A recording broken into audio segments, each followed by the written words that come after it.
Join us on the program right now, however. Brian Judy, NRA ILA's Washington State Liaison, is with us. And Brian, good evening to you, sir. Hi, Cam. How are you? Happy New Year. Happy New Year. And, yeah, it's going to be a busy one, I think, in Washington State. Yeah, never a dull moment up there in the Evergreen State. Absolutely. Washington NRA members and gun owners need to get ready because the legislature is back in session. All right. What are you anticipating, Brian? Have we already seen some bills pre-filed? The legislature just went into session, and there really isn't much pre-filed yet.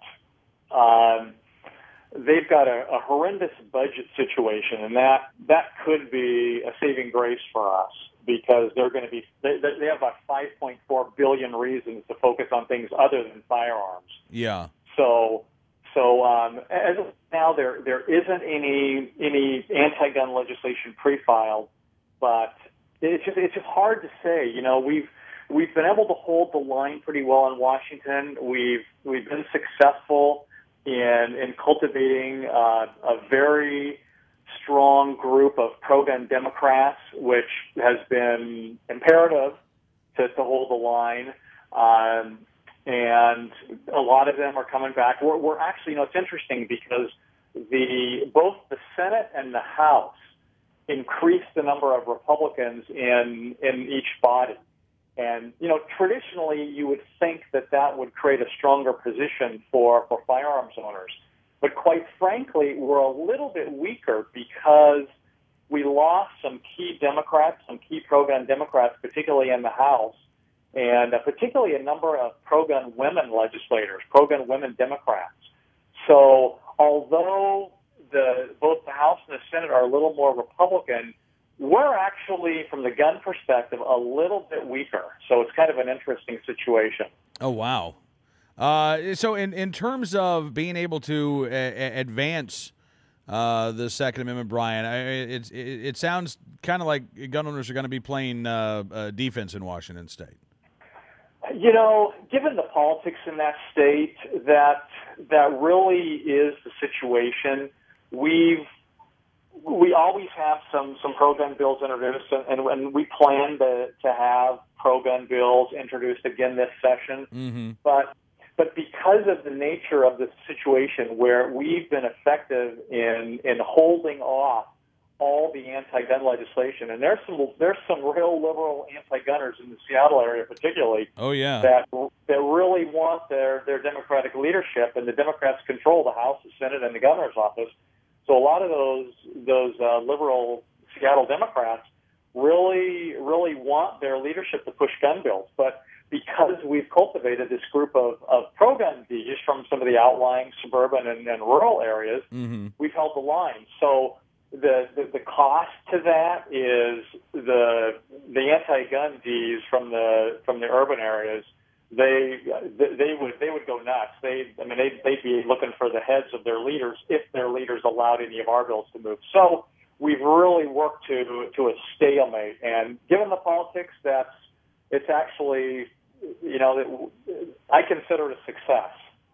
Well, certainly, I'm sure you'd love to have veto-proof pro-gun majorities in both chambers, but when you are operating in what we call a battleground state, you are trying to hold the line, and it's unfortunate that is the case not only in Washington State but in places like Massachusetts and New Jersey and New York and Maryland, where rather than going on the offense, you are having to guard against attacks on the Second Amendment. But you know what? Brian, gun owners in these battleground states play such an important role, not only for their own rights, but for the rights of gun owners around the country, because these states are where the gun control advocates like to concentrate their forces. It's where they like to introduce these gun control bills. And if it finds success in one state, first thing they do is they try to export this to states where they think they could, enact similar legislation. Yeah, that's exactly right. It's kind of the flip side of, I view my role, in addition to Washington, I also handle Alaska, Montana, and Utah.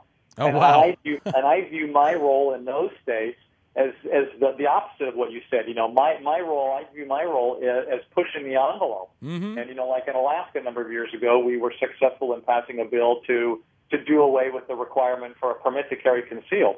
So yeah, you're right. That the other side wants to be doing that from their perspective in Washington. So yeah, we've got a lot of NRA members in that state, probably more in the rural areas, but fortunately, they're communicating with their legislators, and legislators are getting the message, and that's part of what's allowed us to cultivate this group of pro-gun Democrats. It's the pressure of NRA members and gun owners in those districts. Well, and as you say, too, these other states also have an effect on eventually what happens in places like Utah and Illinois. Look, if Wisconsin passes right to carry this year, there's not a doubt in my mind that that's going to put political pressure on legislators in Illinois, because they'll be the last state in the union to have any form or fashion of a right to carry. Similarly, I've got to think that if you're seeing pro-gun bills pass in Alaska and in Idaho and in Utah and in states around Washington State, eventually that tells the politicians in Washington State and in Oregon that, look,